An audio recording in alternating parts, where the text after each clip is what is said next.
কিভাবে পুলিশ সরাসরি ছাত্র জনতার আন্দোলনের উপরে ঝাঁপিয়ে পড়েছে, কিভাবে হেলমেট বাহিনীর সাথে কাঁধে কাঁধ মিলিয়ে আওয়ামী লীগের সন্ত্রাসী বাহিনীর মতো লাঠিয়াল বাহিনী হিসেবে পুলিশ আমাদের ছাত্র জনতার উপরে আক্রমণ করেছে, সরাসরি গুলি করেছে।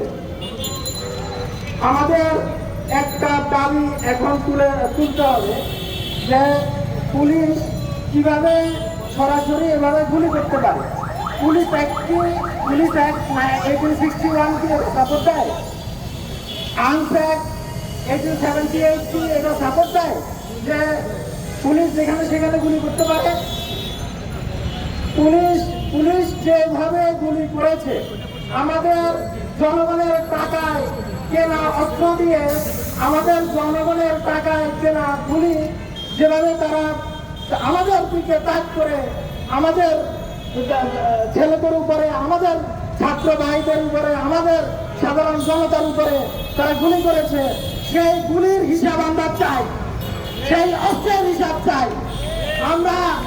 আমরা জানতে চাই যে পুলিশের যে অস্ত্রগুলো এতদিন ব্যবহার হয়েছে সেগুলো কি আমাদের জনগণের টাকায় কিনা, নাকি সেই ইন্ডিয়ার বাজারকৃত ইন্ডিয়া থেকে দেয়া অস্ত্র। আমরা জানতে চাই যে তারা পুলিশ যখন পলায়ন করেছে, গণ অভ্যুত্থান পরবর্তীতে শেখ হাসিনা যখন পলায়ন করেছে, শেখ হাসিনার সাথে আমরা দেখেছি পুলিশের বড় বড় কর্মকর্তাও পলায়ন করেছে এবং তারা আত্মগোপনে গেছে, যেটা কিনা এই মানব ইতিহাসে এই পৃথিবীতে কখনো আমরা দেখতে পাবো না। আমরা জানতে চাই ওরা যখন পালিয়েছে সাথে সাথে আমাদের জনগণের কত অস্ত্র, জনগণের টাকায় অস্ত্রগুলো তারা নিয়ে পালিয়েছে কিনা, এই অস্ত্রের হিসাব আমরা চাই। আমরা আজকে যে দাবি নিয়ে দাঁড়িয়েছি যে গণহত্যার বিচার, জুলাই গণহত্যার সময় গণহত্যায় পুলিশ এবং পুলিশের সাথে হেলমেট বাহিনী যে গণহত্যা করেছে, এটার বিচার দাবিতে আমাদের আজকে দাঁড়ানোর প্রয়োজন ছিল না। আমরা যে গণ অভ্যুত্থান করেছি, এই গণ অভ্যুত্থান কেন করেছি? এই গণ অভ্যুত্থানের পরবর্তী যে সরকার, সেই সরকারের যে কার্যক্রম, সেই কার্যক্রমে আমরা তার লক্ষণ দেখতে পাচ্ছি না।